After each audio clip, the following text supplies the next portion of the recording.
complejo, es un tema difícil, pero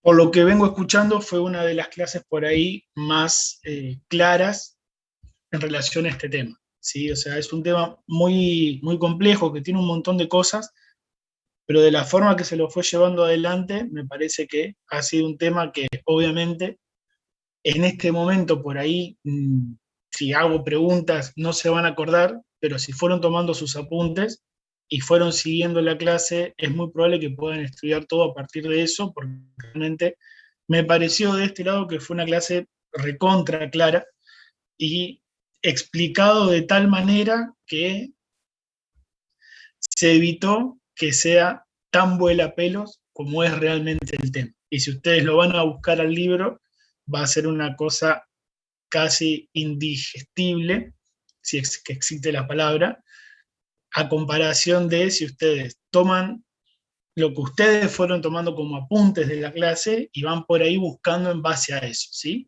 Que es un poco lo que buscamos hacer con todos los temas, que lo que nosotros les brindamos les arme a ustedes la posibilidad de, en base a eso, ir a poder buscar y a leer en el libro y poder completar quizás las cosas que nosotros les damos en clase en nuestros encuentros. Así que realmente, y me alegro que hayan estado todos también porque si por ahí se perdían la clase de hoy, iba a ser un tanto complicado para leerlo sin haber estado presente en la clase. Seguro que le ha quedado varias dudas, eso lo podemos ir viendo más adelante en los próximos prácticos que vamos a tener. Tengan en cuenta que la semana que viene ya vamos a hablar en el teórico sobre órgano pulpo dentinario, o sea que ya nos metemos en odontología 100%, ¿sí? Y todo lo que vimos hoy de dolor, bueno, no me voy a meter en el teórico, pero el mayor porcentaje de consultas que tenemos en el consultorio es por dolor. Y en base al dolor que nosotros escuchamos que el paciente nos cuenta que tiene, tenemos que tomar las decisiones de tratamiento que vamos a hacer en base al diagnóstico que hagamos. Y para hacer el diagnóstico correcto, tenemos que conocer todo esto de fisiología. Y en base a ese diagnóstico vamos a ver qué tratamiento hacemos. Entonces, estos temas, ya empezamos a hablar de fisiología oral, empezamos a hablar de odontología, que era lo que creo que estaban todos esperando llegar. Entonces, vamos a ponerle una cuotita de buena onda a esto, porque ya son los temas que nos competen, que van a ser las bases de todas las clínicas que ustedes hagan. ¿Estamos? Entonces, bueno, llegamos, por fin llegamos, dejamos de hablar de alvéolos pulmonares y empezamos a hablar de qué pasa en la boca, en la carrera que yo elegí estudiar. Así que, bueno, felicitaciones también por haber llegado. Bien.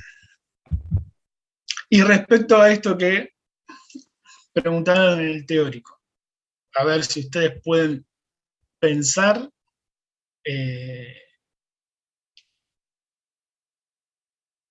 y no digo más nada. Si preguntan qué es el umbral para el dolor, ¿a ustedes qué les parece que es el umbral del dolor? Con todo lo que venimos estudiando, con todo lo que venimos hablando, con todas las veces que explicamos qué era un umbral, ¿qué les parece a ustedes que es el umbral para el dolor? Es superior a un cierto valor, la persona va a sentir dolor, que puede ser, ese valor puede ser alto o bajo. Tal cual, eso es el umbral de dolor. El umbral, ¿qué es? El punto que hay que llegar para que aparezca algo. ¿Sí? Cuando hablábamos de potencial de acción, ¿se acuerdan? Cruzábamos ese punto que era el umbral y a partir de ahí se iba a generar el potencial de acción. Antes, si no llegábamos, si el estímulo no llegaba a ese valor umbral, no llegábamos al pico, no se producía el potencial de acción, y si no se produce el potencial de acción, no hay conducción, por lo tanto, el efector, supongamos que era un músculo esquelético, no se va a contraer. ¿Qué es lo que pasaba con sistema renal? Hablábamos del umbral renal para la glucosa. Sabemos que hay una glicemia y que generalmente se reabsorbía el 100% de glucosa, pero si superamos ese umbral, vamos a empezar a encontrar glucosa en orina, cosa que antes no pasaba. Y bueno, ¿qué es el umbral para el dolor? Si seguimos la misma forma de pensar, tenemos un umbral que va a separar lo que hay antes del umbral, no se va a producir, y una vez que lleguemos al umbral, sí se va a producir algo. Si estamos hablando de dolor, ¿qué es? Cuando llegás a ese punto umbral, el dolor se va a producir, y cuando no llegás a ese punto umbral, el dolor no se va a producir. Y ese umbral en las personas es subjetivo, porque ya estuvimos viendo en todas las características del dolor que eh, cada una de las personas va a tener una representación más allá de la fisiología, de la nocicepción y del dolor. Cada persona va a tener un punto en donde, según también sus experiencias previas, porque el dolor es una construcción, entonces esa construcción justamente se va a sustentar en un montón de cosas. Una va a ser la explicación fisiológica de todo lo que vimos, y otra va a ser la explicación emocional en relación a qué es lo que cada persona percibe en base a eso. Entonces, las cosas que a mí me duelen no van a ser las mismas por ahí que le duelan a Joel.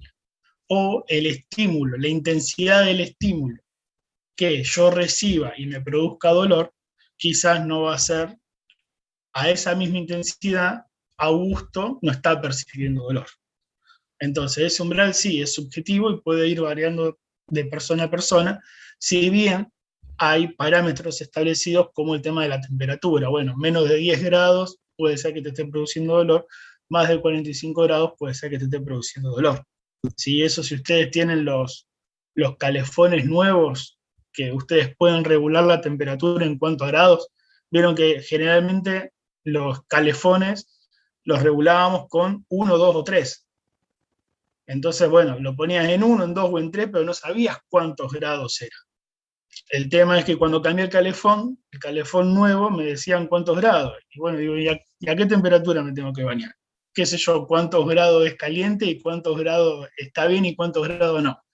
Entonces, bueno, a empezar a probar. Y si tienen esos calefones, van a ver que en verano se van a bañar a 39, 40, en invierno ya un 43, 44 va a estar bárbaro porque se les llena el baño de vapor y les va a dar esa sensación de no querer salir del baño.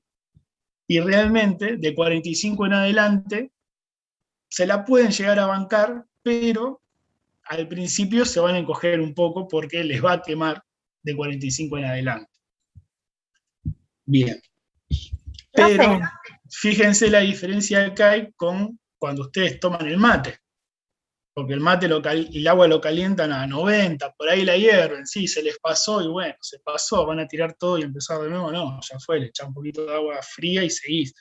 A menos que sean ultra puristas del mate, que el mate hervido, no, porque la yerba, bla, bla, bla, bla. Bueno, se pasó, mala suerte. Le echamos agua fría o la dejamos un rato y hacemos el mate. Y vamos a ver, de todas maneras, que cuando lleguemos también a hablar de saliva y de cavidad bucal, tiene una función atemperadora, por lo tanto las cosas calientes las podemos enfriar y las cosas frías las podemos calentar. Entonces, bueno, eso va a hacer que por ahí esa temperatura que tiene el café o que tiene el mate no nos produzca dolor porque enseguida la podemos estar contrarrestando. Milagros. Te quería hacer una pregunta, si eso de que pase el umbral o no estaría relacionado con si llega la información a la corteza o no. O sea, si pasa el umbral, ¿se hace consciente o no tiene que ver? Sí, en realidad hay que ver en qué lugar establecemos el umbral. Porque nosotros podemos tener un umbral de excitación a nivel de los receptores. Entonces los receptores cuando captan ese estímulo se van a estimular o no se van a estimular. ¿Sí? Y después, a medida que vamos subiendo en la cadena de conducción, llegando hasta la médula o llegando de ahí para arriba, Bueno, depende, sí, si ese estímulo logra, ahí sí fisiológicamente, superar el umbral para producir la despolarización y que esa información se transforme en un mensaje eléctrico y se conduzca por esa fibra. Entonces tenemos diferentes tipos de umbrales en cuanto a el lugar en donde vos lo ubiques.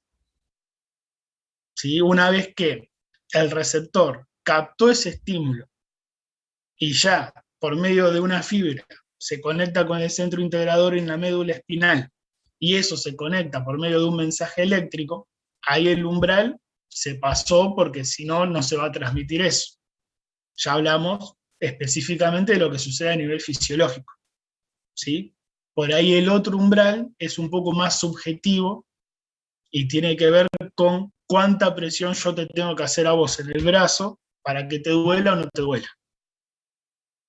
Como que puede haber llegado a corteza, pero no ser doloroso, tipo no pasar ese umbral, digamos.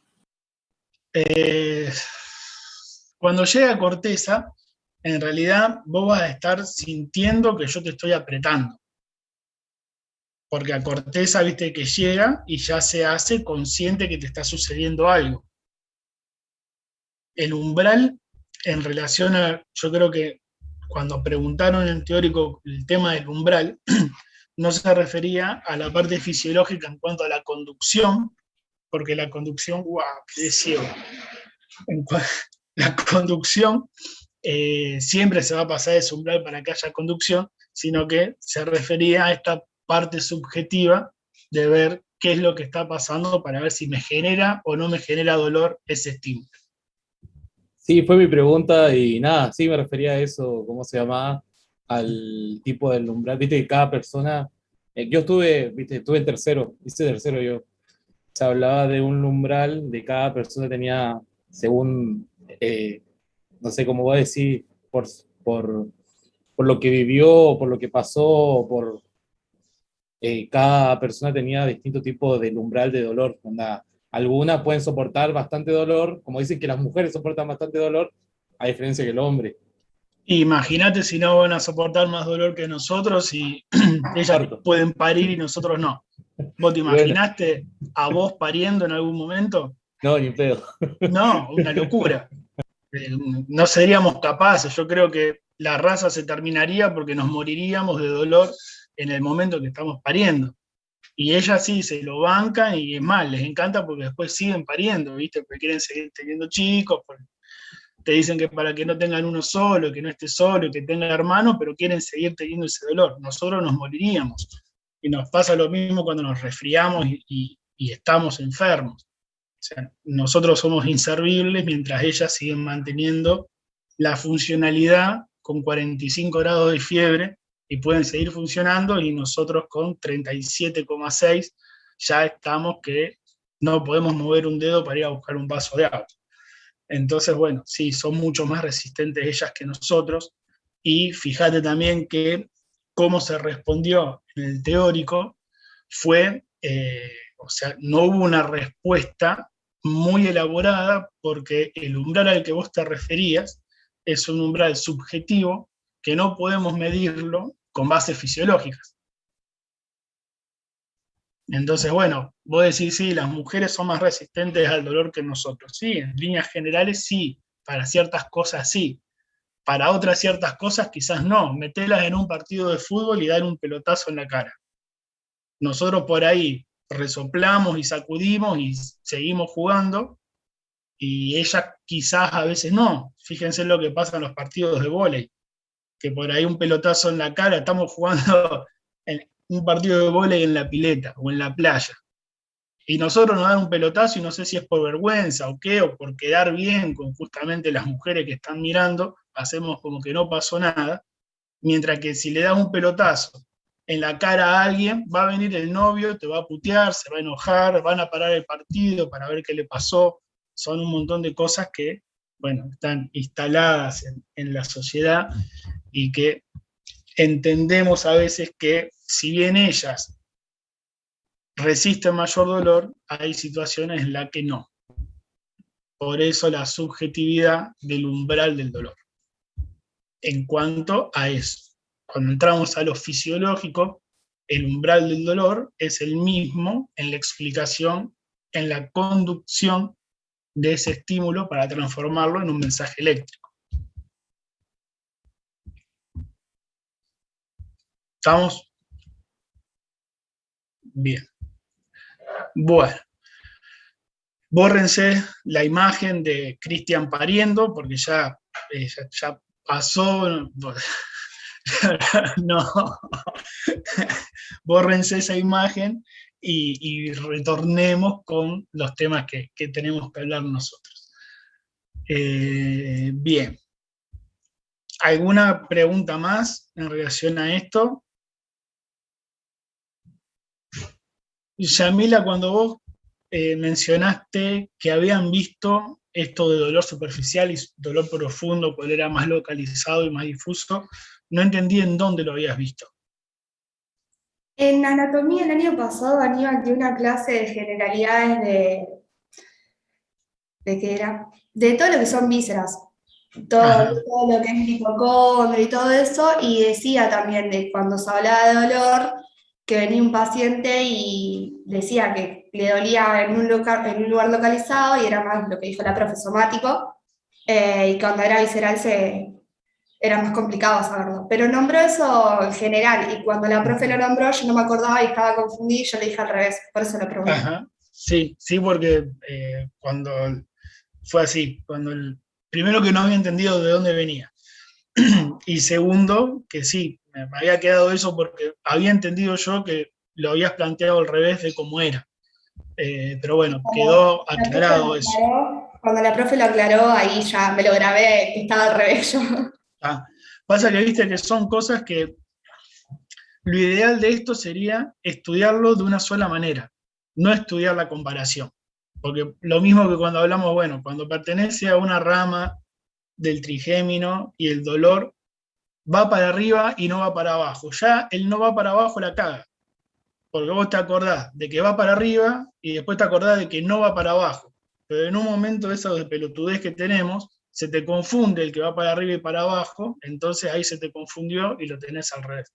Por eso, lo ideal sería que podamos callarnos la boca a la mitad y decir, siempre va para arriba, punto. No digamos más nada, porque el resto, por ahondar, obviamente que si siempre va para arriba, es porque nunca va para abajo. O sea, la redundancia en este caso hace que nos quede grabado el que nunca va para abajo y que pueda tender a la confusión si no lo tenemos firme al concepto. Pero bueno, si ya te quedó eso marcado de cómo es somático y cómo es visceral, perfecto. Sí, encima fue una clase que no entraba y tampoco creo que cuando hice la toma de apuntes ni lo anoté. O sea, me quedó grabado de memoria, entonces lo grabé mal. Bueno, lo reseteamos y lo volvemos a sobreguardar en escritorio. Bárbaro. Bueno, ¿alguna pregunta que tengan sobre esto?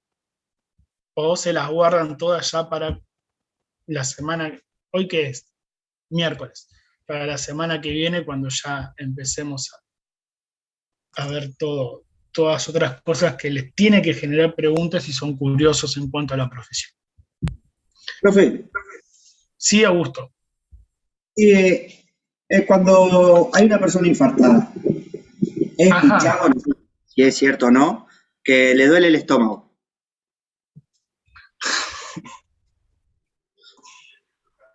¿Dónde está ubicado el estómago? No, por eso la pregunta, porque te pregunto, ¿dónde está ubicado el estómago? No te vemos.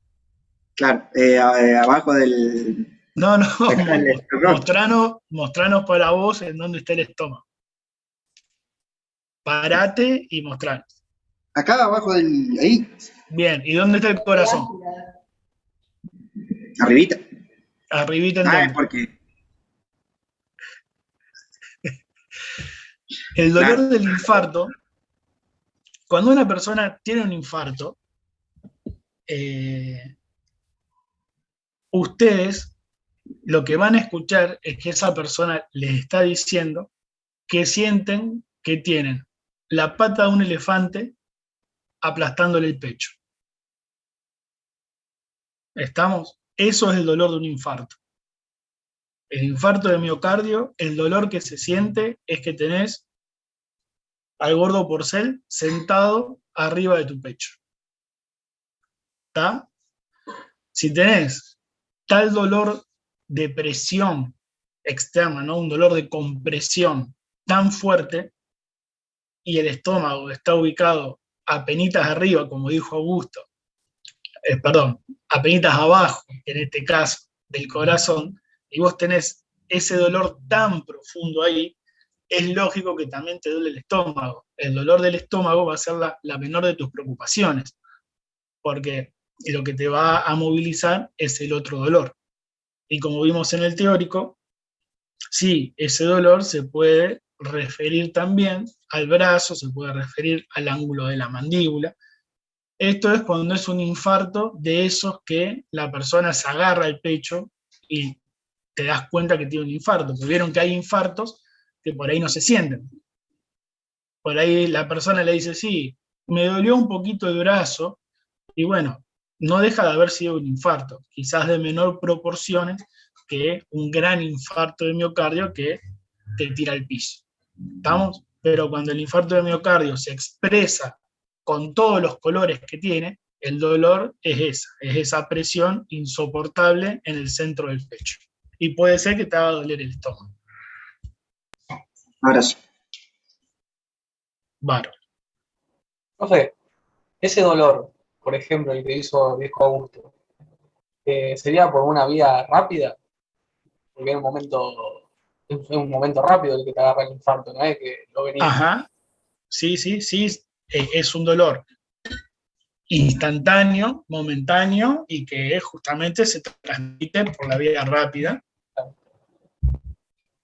Y por ejemplo, un dolor de cabeza. Ajá. ¿Esto puede ser ya algo crónico o crónico ya es cuando es por días, semanas? Bueno, el dolor crónico y el dolor agudo tienen la diferencia en cuanto a la duración. ¿Sí? El dolor agudo es el dolor que te sucede rápido y en un momento en particular, y el dolor crónico es aquel que se prolonga en el tiempo. Ahora bien, ¿qué tenemos que tener en cuenta? Hay dolores crónicos que se prolongan en el tiempo, y ese tiempo ya puede ser 1 minuto y medio. Porque vos sabés lo que es estar, alguna vez contaste hasta 1 minuto y medio, y sabés lo que es que te esté doliendo algo durante 1 minuto y medio constantemente, es una locura. ¿Sí? Entonces, a su vez, ese dolor crónico también se lo entiende, y ustedes lo han visto cuando estudiaron en microbiología la parte de inmunoglobulinas, en qué momento encuentran cada una de las inmunoglobulinas según sea una afección aguda o una afección crónica. ¿Se acuerdan que tienen que haber estudiado que si ustedes hacen un estudio de sangre, a ver qué inmunoglobulina tiene un paciente en tal momento, según el tipo de inmunoglobulina van a saber si tiene un problema crónico o un problema agudo? Esto significa que, si volvemos al dolor, como el dolor de cabeza, vos podés tener un episodio de dolor de cabeza que corte, y después a los 2 días volver a tenerlo, al día volver a tenerlo, y eso también hace a un dolor crónico. ¿Sí? El dolor crónico puede ser entendido como ese dolor que te dura esos minutos y ya es una eternidad estar bajo dolor en esos minutos, o como una patología o una característica que hace que se extienda en meses, pero que no sea una cosa continua, como el dolor de espalda, el dolor de cervicales. O sea, el problema es crónico. ¿Sí? No sé si me expliqué, Julián. Entonces, ¿en qué vía se propagaría? ¿En una vía lenta? puede tomar una, puede tomar la otra. Vamos a ver que los dolores crónicos generalmente sí van a tomar la vía lenta, porque el dolor crónico generalmente es transmitido por la fibra C, que las fibras C son las del palio, son las primitivas. Esto piénsenlo en términos de evolución, ¿sí? Paleolítico es la época vieja, ¿sí? De los dinosaurios, ponele, el palio. Entonces, si lo consideramos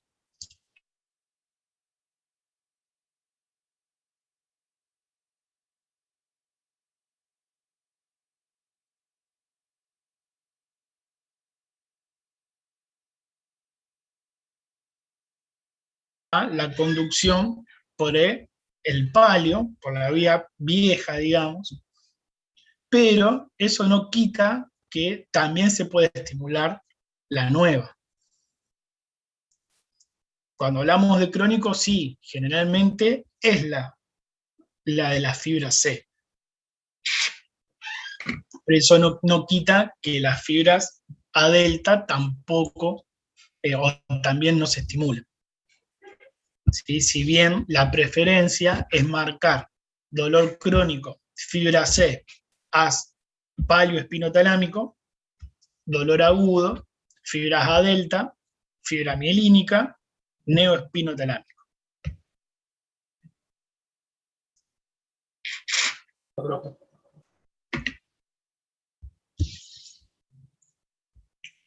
Bien. ¿Alguna pregunta más en relación a esto? Yo la última pregunta, profe. Sí, Augusto. El infarto es justamente por la isquemia del dolor. Claro. Vimos que en una de las de los ítems que se veíamos justamente la isquemia como productora o como origen del dolor. ¿Sí? Sí, sí. Entonces, la isquemia es lo que conduce al infarto. Y el infarto no solo se da en miocardio. El infarto se va a dar en cualquier tejido que no recibe irrigación. Justamente esa es la definición. ¿Sí? Una isquemia va a ser que tal tejido no reciba el aporte nutricio. Cuando hablamos de nutricio, hablamos de oxígeno, hablamos de glucosa, hablamos de todo lo que mantiene la célula viva. Entonces, la isquemia, como se reduce el flujo hacia ese tejido, va a hacer que ese tejido no reciba todos estos aportes. Por lo tanto, un tejido que no recibe estos aportes puede funcionar por un tiempo hasta que se muere. ¿Estamos? Y esto justamente, al ser pequeños capilares, porque al corazón, a lo que sea, no es que llega un vaso y ese vaso le pasa la sangre. No, ustedes saben que los vasos se ramifican, cada vez son más pequeñas los vasitos hasta que llegamos a capilares, y esos capilares van a estar nutriendo a un pequeño grupo de células. Entonces, el infarto va a ser mayor o menor según cuántos vasitos se hayan tapado o a qué nivel, porque por ahí vos tapás una arteriola, entonces, en consecuencia, todos los capilares que seguían después no van a poder tener circulación. Entonces, todas las partes del tejido que recibían el aporte de todos esos capilares ya no tienen nutrición, no pueden tampoco eliminar sus desechos, entonces se termina muriendo. Entonces, según en qué lugar sea el infarto, o sea, en qué lugar sea la isquemia que se produce, va a ser el tamaño del infarto que se produzca después.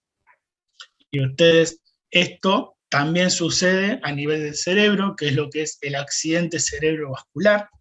Cuando se tiene un ACV, la filosofía de esto es la misma. ¿Qué es lo que sucede? Un vasito del cerebro o se tapa, si se tapa, esas células nerviosas no reciben nutrición, o se rompe. Y si se rompe, ¿qué pasa con esa sangre?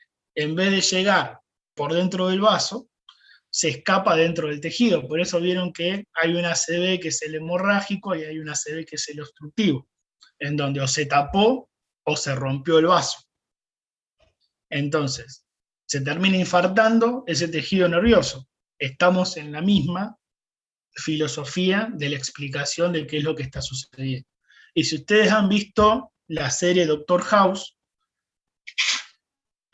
si recuerdan, a él se le había infartado el cuádriceps, creo que era el derecho, y lo habían operado para sacarle el cuádriceps, porque estaba infartado. Y eso le producía un dolor insoportable y por eso se hizo adicto al Vicodin, que es un opiáceo. ¿Tá? Entonces, tenemos el infarto, que puede ser en cualquier tejido que deje de recibir esa circulación. No es una cosa que sea exclusiva del corazón.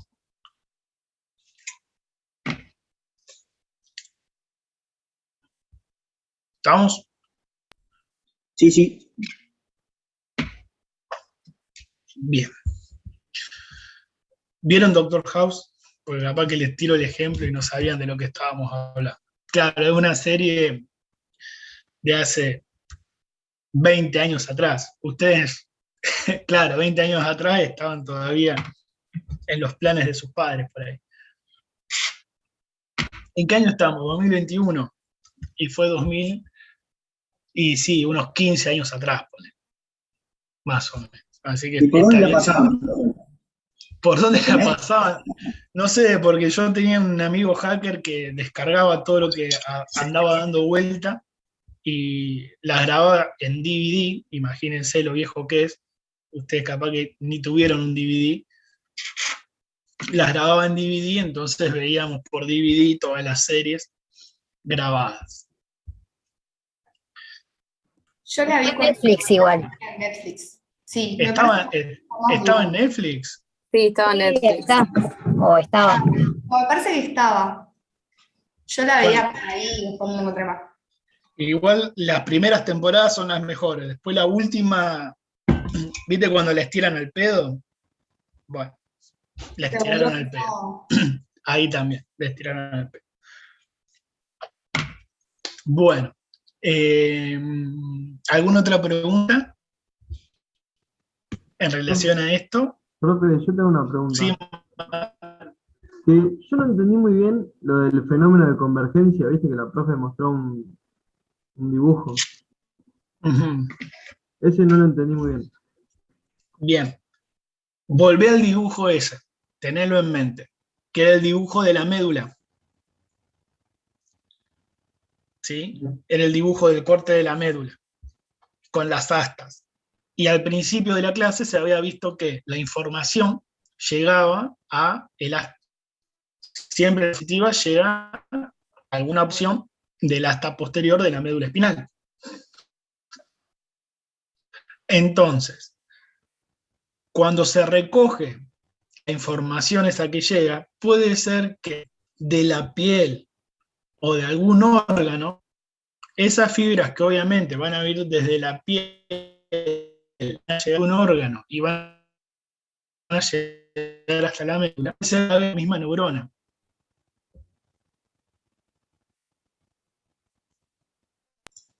Capaz que se te entrecortó, profe. Entonces, al llegar a... perdón. La información de esos receptores que se estimularon desde él o desde algún órgano, puede ser que esas fibras,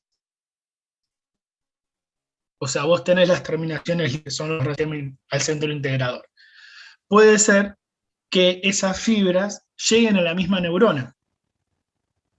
Y eso es la convergencia. La misma neurona recibe la información de dos lugares distintos. ¿Qué es lo que cambia? Que a partir de esa neurona que recibe esa información, se siguen diferentes vías que va a ser lo que va a hacer que ese mensaje eléctrico se siga propagando para que llegue a donde vaya. Pero puede ser entonces que lleguen a esa neurona, que compartan esa neurona en el centro integrador. Entonces, eso es el fenómeno de convergencia.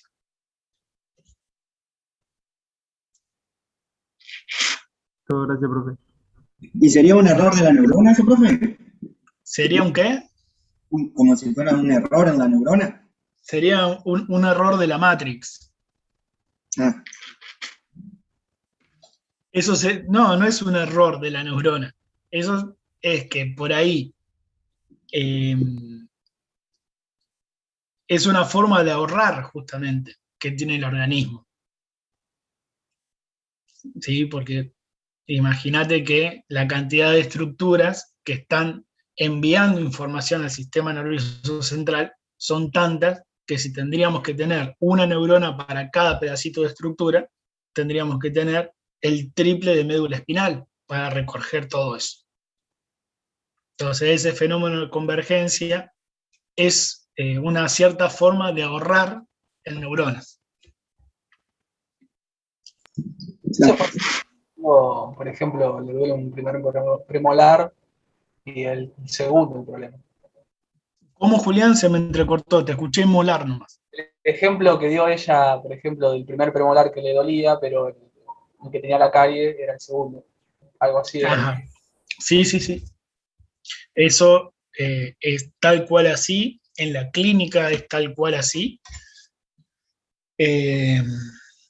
Muchas veces el dolor se manifiesta por zonas y nosotros tenemos que identificar cuál es el punto. Entonces el paciente le va a decir, me duele por acá, me duele por acá, me duele por acá, y vos tenés que buscar cuál es el origen de ese punto para ir a resolver ese problema en el origen.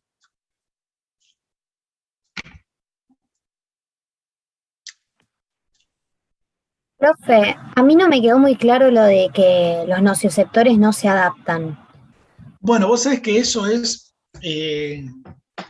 yo creo que a nadie le queda claro eso, porque evidentemente esto no es una afirmación arbitraria, sino que se han hecho un montón de estudios en donde se estimulan a los receptores y se va viendo cómo se van modificando o modulando o adaptando según el estímulo.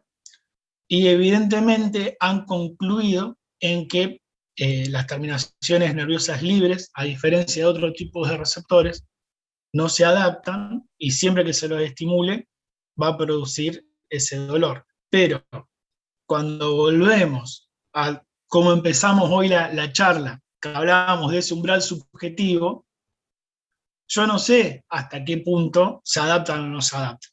¿Sí? Si vamos al nivel histológico molecular, eso no lo podemos discutir porque hay estudios serios que se hicieron y determinaron que esos receptores no se adaptan.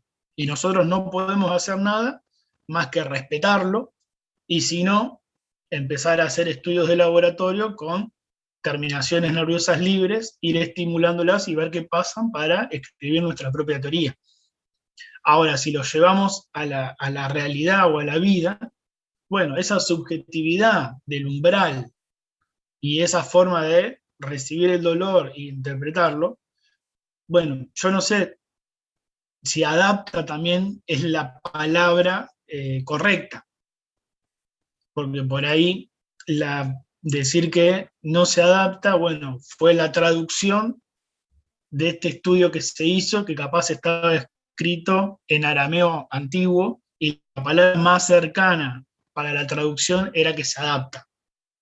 Entonces yo no sé si es el término el correcto para explicar esto.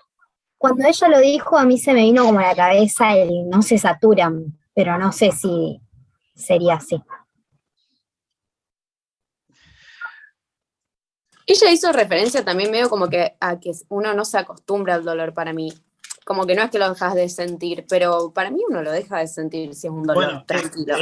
Por eso mismo, Agustina, con el tiempo por ahí hay dolores que, viste, uno deja de sentir.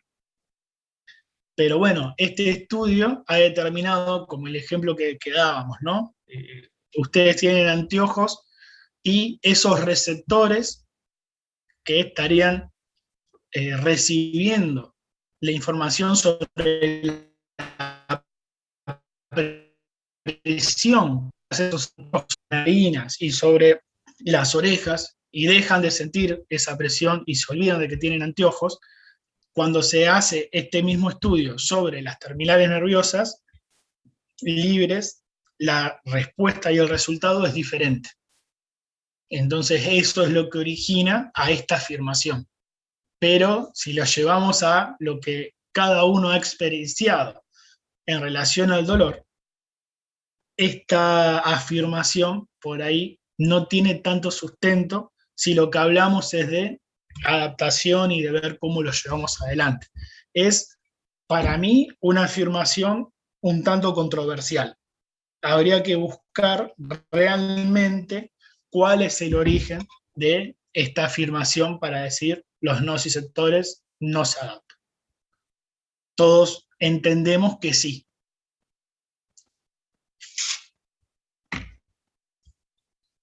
Pero bueno, ustedes en el final van a tener que decir los nociceptores no se adaptan, porque las teorías están escritas de esas maneras, y si no, por lo menos justificarlo como lo estamos haciendo ahora, ¿no? Porque también hay cosas que se plantean, cuando uno problematiza sobre un tema, está planteando cosas que, como esto, surgen del estudio de un tema y que se pueden plantear sobre la mesa y ver, bueno, cuáles son las bases para poder asegurar esto que se está planteando.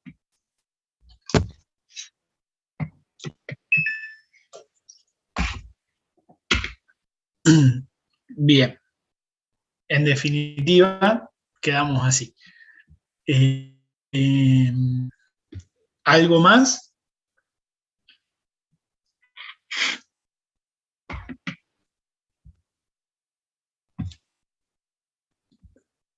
Bueno, bien. Vamos a retomar con sistema renal y vamos a armar, y en realidad van a armar ustedes con lo que fueron haciendo, cómo es entonces la regulación de la presión arterial. Ya no solamente a nivel de sistema renal, sino cómo se regula la presión arterial a nivel general en el cuerpo.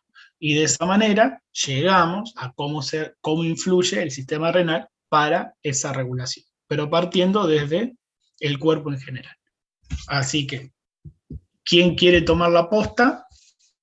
Y vamos a partir desde una disminución de la presión arterial, cómo se responde frente a eso.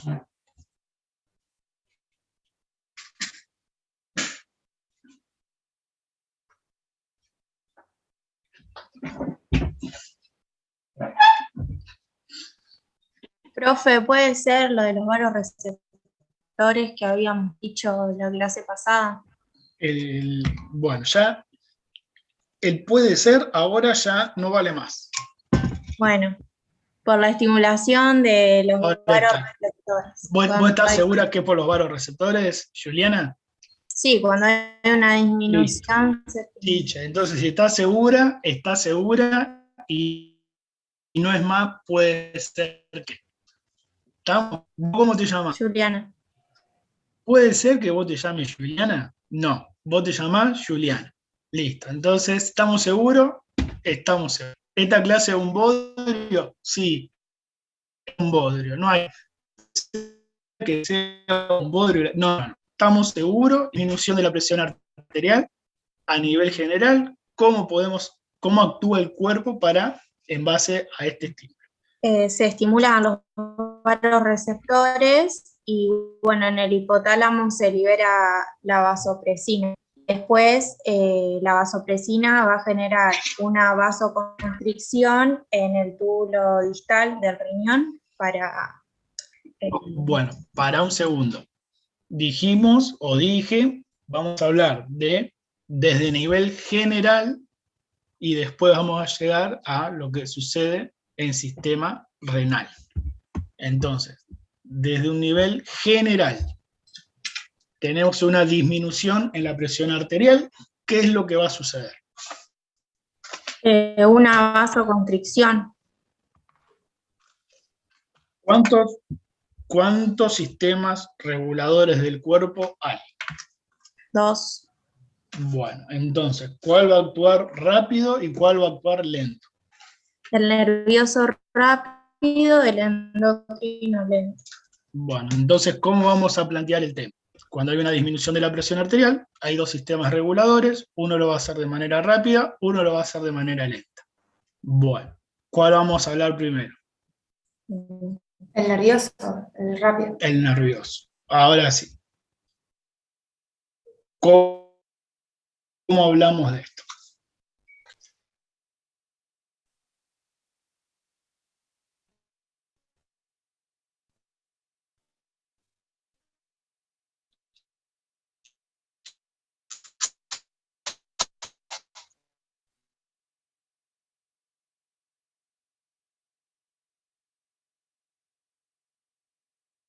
Un sistema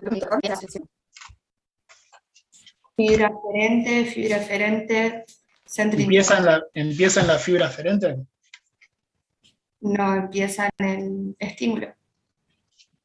¿Pero el estímulo es parte del sistema nervioso? Sí. Con el receptor. El estímulo no es parte del sistema nervioso. El estímulo es lo que estimula al sistema nervioso. Porque vos, en tu estructura anatómica, vos no tenés calor dentro del cuerpo que te vaya a hacer el estímulo que te produzca, si bien tenés temperatura, pero me explico a lo que voy. Entonces, vos lo que sí tenés es el receptor que va a captar ese estímulo. Entonces, cuando explicamos algo de esto, tenemos que empezar con el estímulo. Perdón, tenemos que empezar con el receptor, que va a captar el estímulo que lo está activando ese receptor. Entonces, y ahí armamos el circuito. Fíjense que nosotros cuando hablamos de arco reflejo, hacemos lo mismo. Empezamos con el receptor, que capta ese estímulo, y ahí hacemos toda la vía hasta que se produzca el efecto. Bueno, cuando hablamos de autónomo lo mismo, hablamos de esto, vamos a hacer la misma secuencia de pasos, ¿sí? Porque la estructura va a ser siempre la misma. Receptor, fibra, centro integrador, fibra, efector. ¿Estamos? Entonces, vamos de los receptores.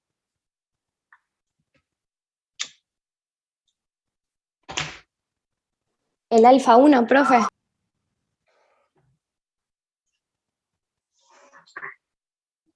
¿El alfa 1 qué receptor es?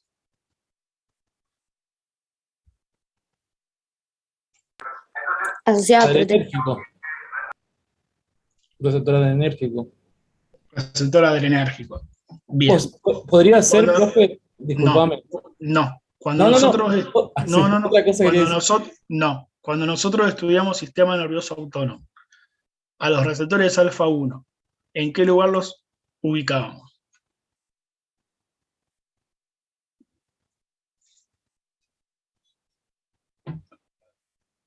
En el efector. En el efector. Entonces, ¿podemos empezar hablando del efector? No. Porque el efector es el que termina la acción. Tenemos que empezar hablando de el origen. Entonces, ¿cómo se origina esto? Por los mecanorreceptores, que serían los vasoreceptores, que van a ver un cambio físico. Ahora nos estamos entendiendo.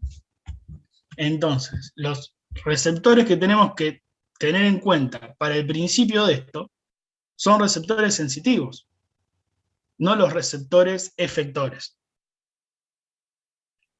¿Estamos? Porque estamos hablando recién de que estamos percibiendo que la presión arterial disminuyó.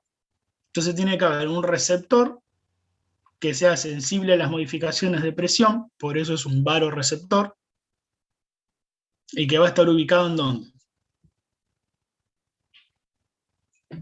En las carótidas y en el callado de la aorta. Va a estar ubicado en esos lugares estratégicos para captar rápidamente las modificaciones de la presión en lugares apenitas sale la sangre del corazón. ¿Sí? En el callado apenas sale y en la carótida, porque esa sangre, si viene con menos fuerza o con más fuerza, está entrando al sistema nervioso central, a la parte craneal. Entonces vos, si no te funciona el sistema nervioso central, estás en problema. Entonces por eso vas a tener un receptor ubicado ahí, porque tenés que estar sensando la presión con la que te va a llegar la sangre a ese lugar tan importante. Y lo mismo en el callado, porque tenés que estar sensando qué presión tiene esa sangre cuando sale del corazón, para ver si te va a llegar al dedo gordo del pie o no. Porque vos necesitas que tenga esa presión, esa fuerza, para que irrigue a todas las estructuras del cuerpo. Entonces, primer paso, tenemos los receptores. Son esos receptores que dijo Cristian y están en esos lugares que dijo Juliana.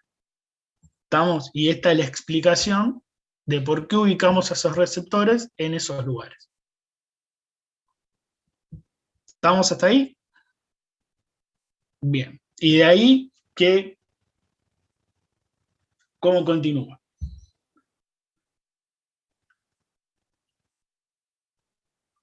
Puede ser que la fibra sensitiva llega hasta posterior de la médula espinal con la información. ¿Estás segura, Sí, Camila? estoy segura. Listo, entonces,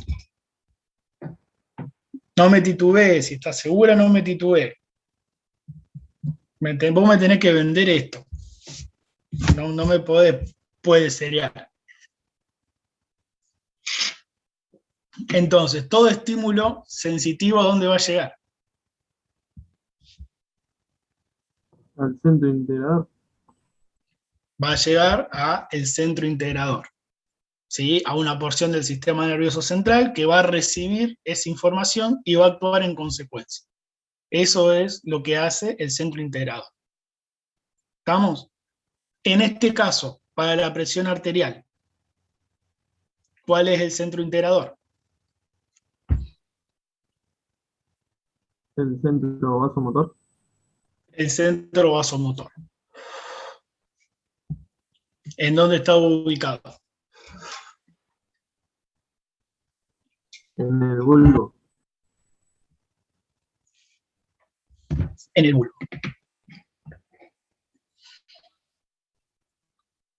Bueno, ya llegamos al centro integrador. Nos queda la mitad del camino. La presión estaba disminuida, ¿sí? Partimos desde ese estímulo. Llegamos al centro integrador en el bulbo. ¿Qué es lo que va a pasar ahora? Se transmite por vía diferente. Vamos a tener la fibra que sale del centro integrador y va a ir a buscar a los órganos efectores. ¿Cómo estaba constituido este centro integrador? Por dos partes, una que era simpática y una que era parasimpática. Perfecto. Entonces, en este caso, en donde la presión está disminuida, ¿cuál va a ser la rama que se va a activar? Simpática. ¿Simpática? ¿Perdón? Simpática. La simpática.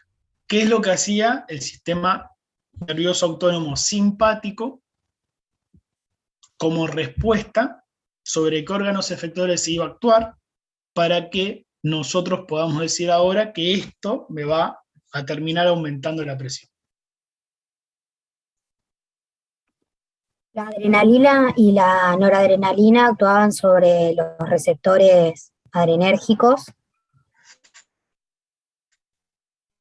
El alfa 1 y el beta 1. El alfa 1 contraía las paredes del músculo liso y el beta 1 aumentaba las propiedades del corazón. Solamente cuando decimos alfa 1, contrae las paredes del músculo contrae el músculo liso. ¿De qué estructura estamos hablando?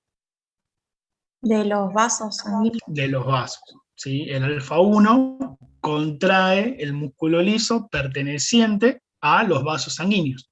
Entonces, tenemos acá estas dos respuestas que son recontra interesantes. Fíjense cómo el mismo neurotransmisor, actuando sobre diferentes receptores, va a actuar en diferentes órganos efectores y va a producir diferentes cosas.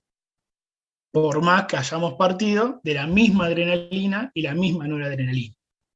¿Estamos? Entonces, cuando actúa sobre los vasos sanguíneos, actúa sobre los receptores alfa 1, que eran ¿qué tipo de receptores?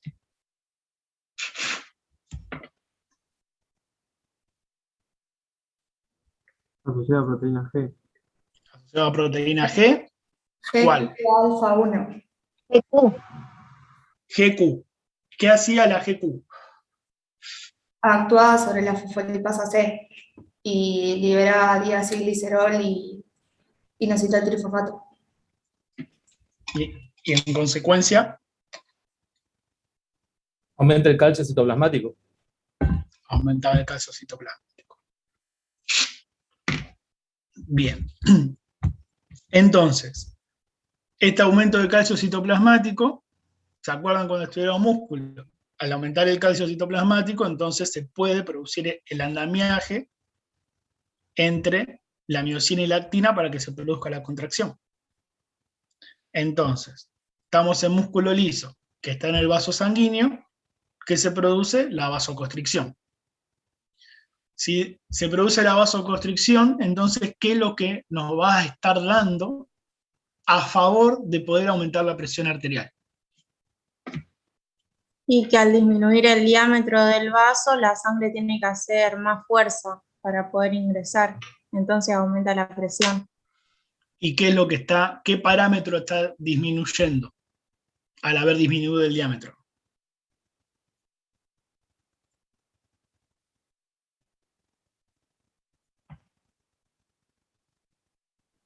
¿Cómo dijiste, profe? Perdón. ¿Qué parámetro va a estar modificando por haber disminuido el diámetro del vaso? La presión. ¿La? ¿El volumen? No, porque el volumen es propiedad de la sangre. Sí. ¿Cuál es la propiedad del vaso que se modifica cuando disminuimos el diámetro del vaso? ¿No es la presión? No, al No, contrario. la presión La presión aumenta. Al contrario, porque vos querés que aumente la presión. Acordate siempre de la manguera. Vos te estás regando con la manguera abierta y sale con cierta fuerza, y si querés que salga con más presión para que el agua llegue más lejos, la apretás, o no, la apretás la punta y salen los chorritos más finitos y más lejos. Entonces, no, la presión aumenta, está buscando que aumente. ¿Cuál es el parámetro que modificaron? ¿Caudal, profe? Es una propiedad de la sangre también. ¿La resistencia? La resistencia periférica. Al disminuir el radio, aumentás la resistencia periférica. Al aumentar la resistencia periférica, ¿qué era la resistencia periférica?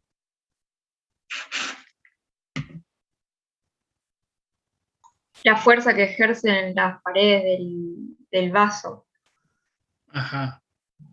¿Sobre quién? sobre la sangre. Bien. Entonces, si aumentás la resistencia periférica, que es la fuerza que ejercen las paredes del vaso sobre la sangre, entonces la sangre tiene que aumentar la fuerza para vencer esa resistencia. Y la resistencia periférica es la fuerza que intentaba oponerse a que la sangre pueda fluir. Mientras más grande sea la resistencia periférica, mayor tiene que ser la fuerza de la sangre, o sea, la presión, para poder circular por ese sistema circulatorio. ¿Estamos? Entonces, por un lado, vos, a partir de todo esto, por el simpático, por el receptor alfa 1, por todo lo que estudiamos, repasamos recién,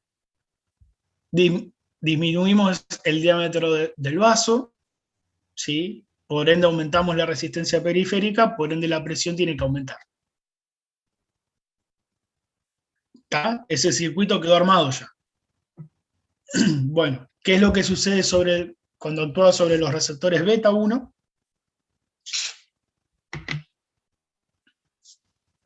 Aumenta la pendiente diastólica espontánea, ¿no? La sensibilidad, la propiedad. en principio aumenta todas las propiedades del músculo cardíaco. ¿Sí? Bien. ¿Qué tipo de receptor era el beta 1? Asociado a proteína GS. Activa la N-ciclasa y libera AMP cíclico. Bueno, entonces, beta 1, propiedades del corazón. Ahora sí, ¿qué es lo que sucede con las propiedades del corazón aumentadas cuando se activa este receptor?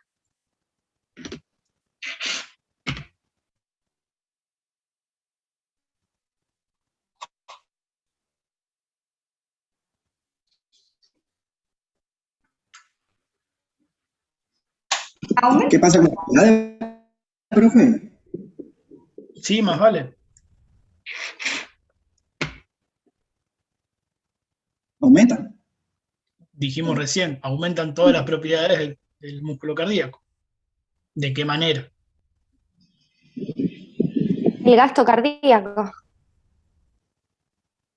Bueno, ¿cómo lo armamos sin decir palabras al aire?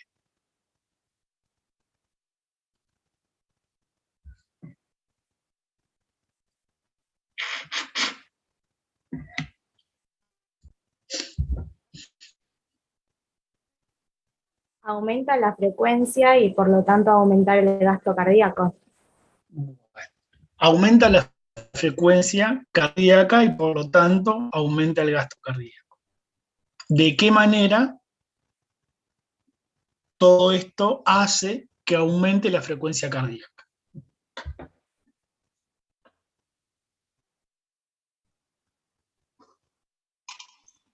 Sobre esta pendiente de despolarización espontánea, actuando ahí. Yo no sé nada de fisiología. ¿Qué es esa pendiente? No sé de qué me estás hablando. Me tenés que situar en el tema, porque vos me decís, sí, sobre la pendiente, y yo me imagino una rampa para bajar con la bicicleta y no sé de qué me estás hablando.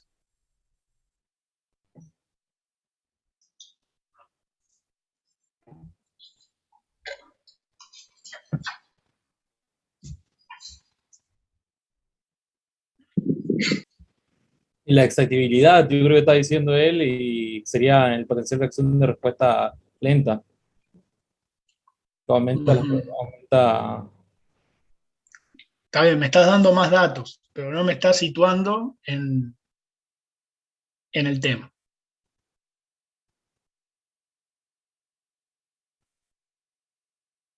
¿Cómo lo podés armar para que yo entienda lo que me querés decir? Que es un potencial de respuesta lenta que está en las células de los nodos del corazón atrioventricular y sinusal, sí. Y cuando, o sea, tiene una pendiente de despolarización espontánea, que es lo que permite darle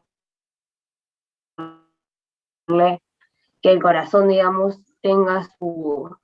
se caracteriza porque tiene ingresos y egresos de distintos iones. Entonces, cuando actúa el receptor, el beta 1 que estábamos hablando recién, lo que hace es aumentar el ingreso y disminuir el egreso, y eso hace que la pendiente sea más elevada, digamos. Entonces, es menos tiempo, mayor frecuencia. Perfecto. Eso es situarte en tema. ¿Sí? Tenés esos receptores y, como dijo Luisina, los ubicamos en qué parte del corazón están, ubicamos a qué responde y ubicamos vamos entonces. Ahora sí, combinamos esa curva, la frecuencia aumentó, por ende, si aumenta la frecuencia, aumenta el gasto cardíaco por las fórmulas que estuvimos viendo, ¿sí? En donde eran valores directamente proporcionales. Si aumentábamos esto, aumentaba el gasto cardíaco. ¿El gasto cardíaco qué era? El volumen de sangre que inyecta el corazón a un determinado tiempo. en un determinado tiempo.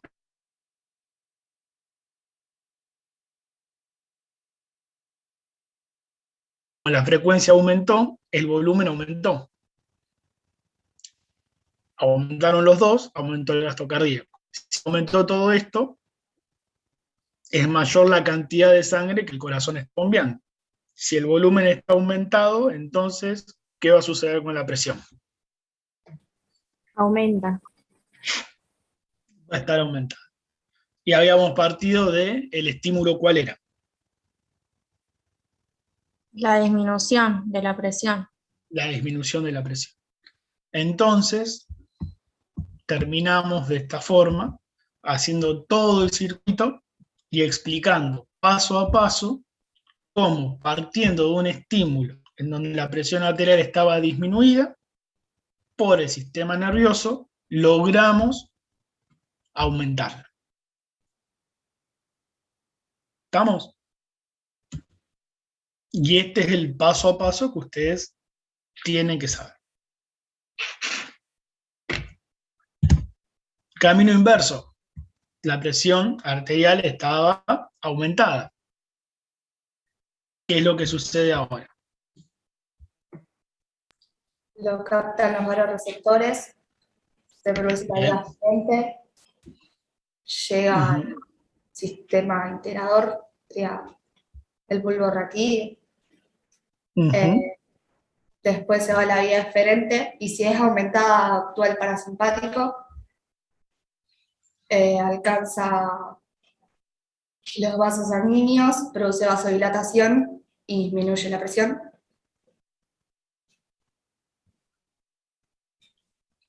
Y puede actuar también en el corazón, disminuyendo la actividad como bomba. Y así también disminuye la presión arterial. Bien. La función más marcada cuando actúa esto, ustedes recuerden que si volvemos a el potencial de acción de respuesta de las células marcapaso, esa pendiente estaba regulada, en condiciones de reposo, regulada principalmente por el parasimpático. Que la frecuencia tenga ese ritmo y que no esté acelerada, justamente está determinada por el parasimpático. Entonces, ¿qué es lo que hacemos con el parasimpático? Tratamos de alentar esa frecuencia cardíaca para, de esta manera, bajar toda la consecuencia que hablábamos sobre el gasto cardíaco, o sea, al bajar la frecuencia, bajamos el gasto cardíaco, al bajar el gasto cardíaco terminamos disminuyendo la presión. ¿Sí? Perfecto. Bueno, todo esto es en base a la regulación rápida, pero también hay una regulación lenta, que es lenta por el tiempo que tarda y a su vez por el tiempo que dura, porque es más sostenida. Entonces, ahora sí vamos a la regulación lenta. Partimos de que la presión arterial estaba disminuida. Entonces, ¿qué hacemos para aumentar esa presión? Por medio del sistema endocrino. Se activa el sistema renina, angiotensina, aldosterona. Se activa ese sistema. ¿Desde dónde se activa? Desde el riñón. ¿Qué parte? No sé. En la mácula. En la mácula. ¿Sí? ¿Se acuerdan que estaba la mácula con las células del mesangio, formaban el aparato yuxtaglomerular, y de ahí ¿qué se liberaba? Enzima, renina. Entonces, ¿y cómo se llama todo el circuito este, el sistema? Renina, angiotensina, aldosterona. Entonces, empieza con la renina porque empieza en ese lugar donde se la libera. ¿Estamos? Entonces, la renina, todo el mecanismo, no sé si repetirlo, pero bueno, la renina es una enzima, por ende cataliza reacciones, por ende algo que esté inactivo pasa a estar activo, ¿sí? El angiotensinógeno pasa a angiotensina 1, y después por otra enzima pasa a angiotensina 2. Y esta angiotensina 2 es la que nos interesa porque es la que tiene esos efectos sobre el sistema circulatorio y sobre el sistema nervioso. ¿Sí? Bien. Y esto desarróllenlo, yo porque nos estamos quedando sin tiempo y es un tema también que ya lo vimos y ya lo rindieron. Entonces, de la misma forma que desarrollamos todo lo otro en relación a los receptores y demás, haciendo cosas anteriores, bueno, armen esto en relación a todo lo que ya vimos, ¿no?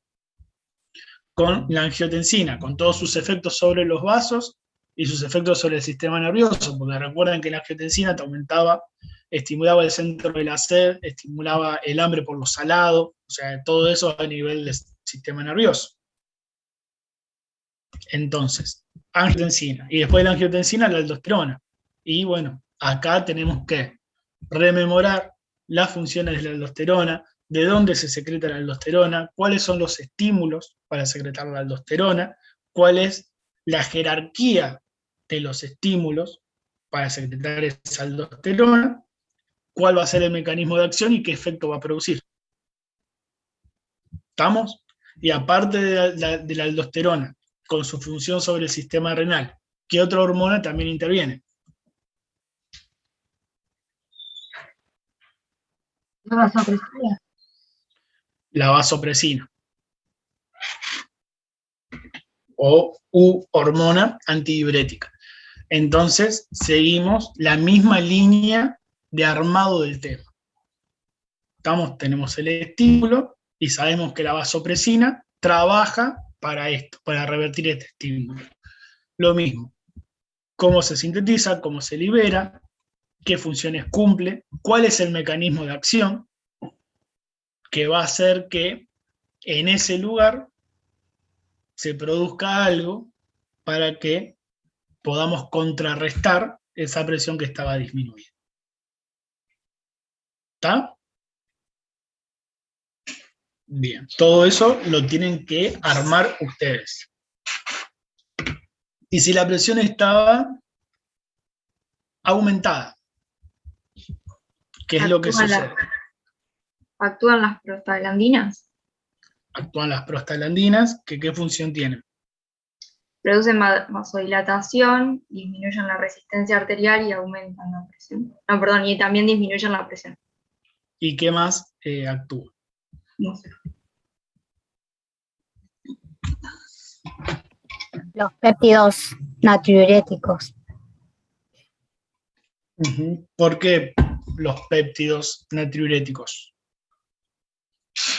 Porque inhibe la reabsorción de sodio. ¿Pero por qué en plural? Porque aumenta el volumen sanguíneo y produce la estiración, digamos. Pero ¿por qué nosotros cuando hablamos no decimos las aldosteronas o las vasopresinas? ¿Por qué acá sí decimos, o decís vos, Milagros, los péptidos natriuréticos? No, el péptido. No, pero estaba bien. Bueno, no sé. Vamos a hablar sobre el péptido natriurético, pero el nombre completo es péptido natriurético auricular. Eso nos está situando en qué lugar se sintetiza y se libera, ¿sí? O sea, esas células de la aurícula tienen esa función endocrina de liberar el péptido natriurético. Pero estaba bien si lo decías en plural porque también las células del cerebro tienen la capacidad de sintetizar y de liberar péptido natriurético. ¿Está? Pero bueno, sí, Yamila. Yo busqué sobre eso y están los tipos C. ¿A qué corresponden los tipos C? Los tipos C son, ahí estás hablando de los receptores, hay 3 tipos de receptores para el péptido natriurético. No, yo encontré como que decía que había 3 formas: el péptido natriurético cerebral, el atrial y el tipo C. Y no encontré nada del tipo C. En el tipo C yo había encontrado, justo lo tenía porque quería preguntar si eso es o no es. Dice, liberado en el endotelio de vasos renales, coronarios y pulmonares. Ese es el tipo C. Ese es el tipo C. Pero esto, a este nivel, ya es detalle. Con que sepamos que está el péptido natriurético, ¿sí? Que va a tener una función importante cuando la presión arterial está aumentada, con esto ya nos alcanza. ¿Vamos? Profe, Para liberarlo de tanta... Sí, ¿qué me iban a decir? buscamos también los receptores del péptido. Los receptores son 3. Está el receptor A, el receptor B, el receptor C, que trabajan con guanilciclasa, GMP cíclico. ¿Sí? Bien. ¿Y qué es lo que hacía este péptido natriurético auricular para, o sea, cuándo vamos a partir desde el origen, ¿no? ¿Cuál es el estímulo que hace que se libere ese péptido natriurético? El aumento del volumen sanguíneo. ¿Captado en dónde? ¿Cómo, profe? ¿Captado en dónde? Captado. En el estiramiento de los vasos. ¿Puede ser? En el estiramiento de los vasos y en el estiramiento de qué principalmente.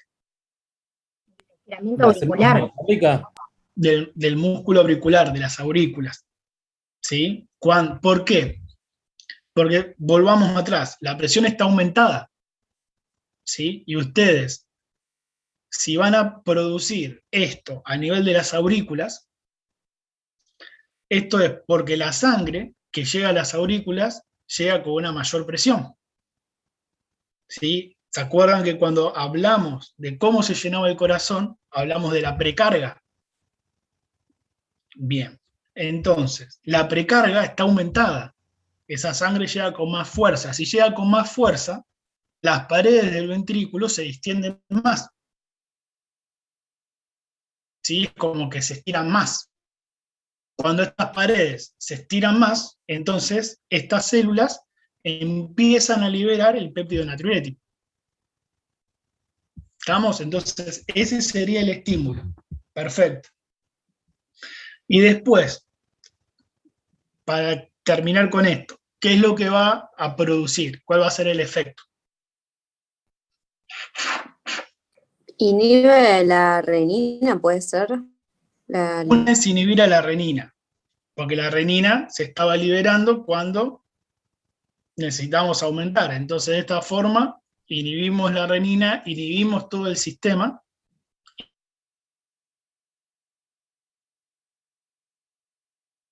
¿Estamos? Esto lo hace en realidad, inhibe la renina porque relaja a las células del aparato yuxtaglomerular. Entonces, al relajar estas células, dejan de secretar renina. ¿Sí? ¿Y qué más va a hacer? ¿Disminuye la vasopresina en el hipotálamo? También puede llegar a hacer eso. La sodio y agua. ¿Cómo? No, se pisaron y no las escuché. Yo dije Sería la disminución de la secreción de aldosterona. También baja la secreción de aldosterona, y ¿sí? elimina Porque si frenaste la secreción de renina, porque relajaste las células que la producían, vas a terminar haciendo que haya menos angiotensina activada y que haya menos aldosterona. ¿Sí? Entonces, todo esto contribuye, más la inhibición de la antidiurética, todo esto contribuye a que no elimines mayor cantidad de agua, que dejes de reabsorber tanta cantidad de agua. Entonces, todo esto tiene que ver con eso. Tú ves puntualmente sobre el sistema renal qué es lo que hace. Profe, yo encontré que dilata la arteria aferente y contrae la eferente, entonces hace que se aumente la tasa de filtración y eso es lo que genera que se libere más sodio y más agua, que disminuiría en el volumen del líquido extracelular. Perfecto. Perfecto. Vos querés, en este momento que la presión está elevada, vos querés reducir el volumen que hay dentro de esos vasos. Entonces, frenaste todo el sistema que hacía que se reabsorba agua. ¿Estamos? ¿Y qué más haces? Trabajar sobre las arteriolas del glomérulo. Entonces, ¿se acuerdan cuando nosotros hablábamos del juego que se hacía para aumentar o para disminuir la filtración glomerular? De abrir una y cerrar la otra, o cerrar una y abrir la otra. Bien, si vos querés eliminar mayor volumen, lo que querés aumentar es la cantidad que se filtra. Entonces, ¿cómo hacemos para aumentar la cantidad de sangre que filtra el nefrón? Hablando específicamente del glomérulo. ¿Cómo hacemos eso? Aumentando la presión de los capilares glomerulares. ¿Cómo haces eso? Haciendo vasoconstricción en la eferente y vasodilatación en la aferente. Abrís la que entra y cerrás la que sale. Entonces, al abrir la que entra, llega más volumen, y al cerrar la que sale, todo ese volumen, como no puede salir tanto, se filtra. De esa manera aumentás la tasa de filtración. De esa manera, al haber aumentado la tasa de filtración y al haber cerrado todas las otras puertas, porque vas a tener menos acuaporinas por la antidiurética que está frenada, vas a tener menor cantidad de reabsorción de sodio y agua por la aldosterona que está frenada, al haber aumentado entonces la tasa de filtración y no tener todas estas cosas que te reabsorbían, vas a aumentar la tasa de excreción de agua y de sodio. Entonces, de esta manera, trabajás sobre qué parámetros, sobre el volumen. Al estar eliminando mayor cantidad de líquido, estás buscando disminuir el volumen, y si disminuís el volumen, hay menos cantidad de sangre que haga fuerza sobre las paredes de los vasos, la presión tiene que disminuir.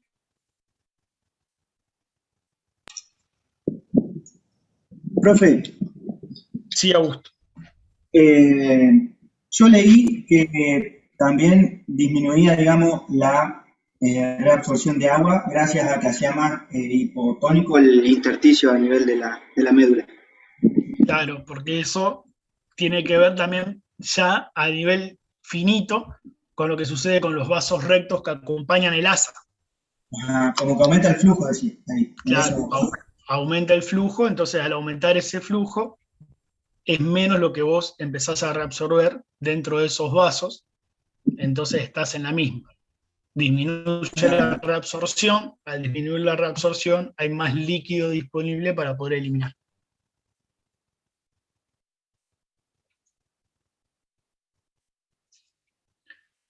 Bien. ¿Quedó claro esto? Sí, profe. ¿Entendieron cómo lo tienen que armar y cómo tienen que ir metiendo cosas que ya vimos para que el tema sea completo? Porque en el parcial, cuando hablemos de regulación de la presión arterial, tienen que estar todos estos parámetros metidos adentro. ¿Estamos? Tenemos que reflotar los temas de receptores, tenemos que reflotar los temas del sistema endocrino, tenemos que reflotar los temas de las propiedades cardíacas. ¿Está? Y ya les digo, tiene que estar todo esto, todo armado de esta manera. ¿Estamos? Sí, profe. Bárbaro. Como tarea, para completar el tema de las regulaciones, que también lo vamos a ver en un toquecito el lunes, van a preparar, como para hoy, la regulación del pH.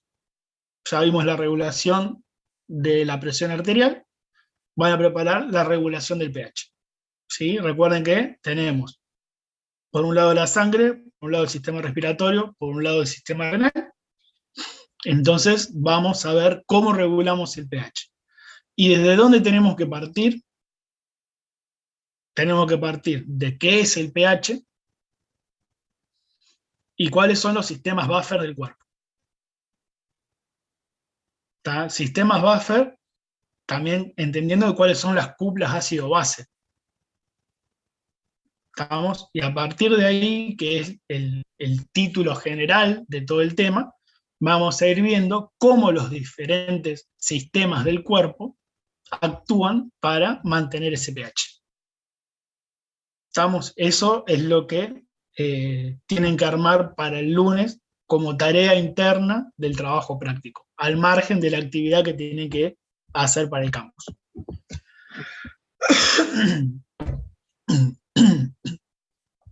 ¿Estamos, chicos? Sí, profe. Pero bueno, la forma de armar y de interactuar que tuvimos hoy es la que de ahora en más espero que haya. Estamos con participación, hablando, preguntando, repreguntando y trabajando, porque con las cosas que ya sabemos, mejor que trabajemos de la manera que ya fuimos trabajando hoy. ¿Estamos? Así que de ahora en más quiero que trabajemos así. Me hubiese encantado que trabajemos así desde el día 1, pero bueno, nos costó su tiempo, llegamos a esto, y ahora que llegamos a esto, no podemos bajar, no podemos ir para atrás. ¿Estamos?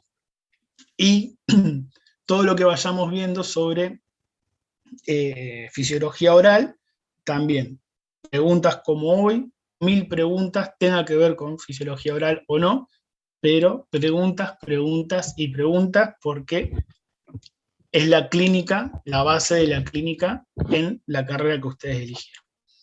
¿Estamos? Así que todas las preguntas que ustedes quieran hacer, me las van a hacer. Si yo las puedo responder, se las respondo. Si no las puedo responder, se las invento. Pero todo lo que ustedes quieran preguntar, pregúntenlo. ¿Tá? Y quieren preguntar sobre lo que sea de odontología, siempre que esté en mis posibilidades, se los voy a responder. ¿Estamos? Quieren preguntar sobre yeso piedra, podemos hablar de yeso piedra, no hay ningún problema.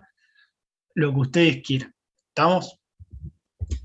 No es que porque sea docente de fisiología no podamos hablar de otras cosas. Bueno. ¿Alguna pregunta más, chicos? ¿Quieren saber algo más del infarto o ya estamos a gusto con el infarto? ¿Quedó? Yo creo que algunos de los chicos no llegaron a ver dónde estaba el estómago y dónde estaba el corazón, pero bueno, después, para la semana que viene, yo te diría que de acá al lunes te pongas a hacer 1000 abdominales por día, y para el lunes nos mostrás bien en dónde estaba ubicada cada cosa. Tengo remera ahí el juego. Es verano, viste, qué sé yo. Bueno, ¿alguna pregunta más, chicos, que quieran hacer en relación a lo que sea de esto o a lo que vendrá? Profe, yo te quería preguntar si se le podría sumar a este esquemita que íbamos haciendo lo que hablamos el otro día, de la vasoconstricción de los vasos venosos para aumentar la precarga del sistólica. ¿Sistólica?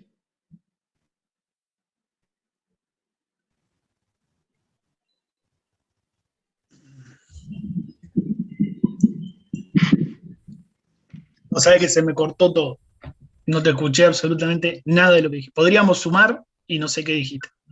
Al esquemita este que íbamos haciendo, medida que íbamos hablando, la parte que hablamos el otro día, de la vasoconstricción de los vasos venosos para aumentar la precarga del corazón. Sí, si querés, sí. Por ahí lo querés hacer, hacelo, pero sí, no la complejices demasiado. ¿Tá? Sí, el concepto de precarga sí es interesante porque nos va a hablar del llenado auricular y de todo lo que terminamos viendo hoy cuando la presión estaba aumentada. Pero por ahí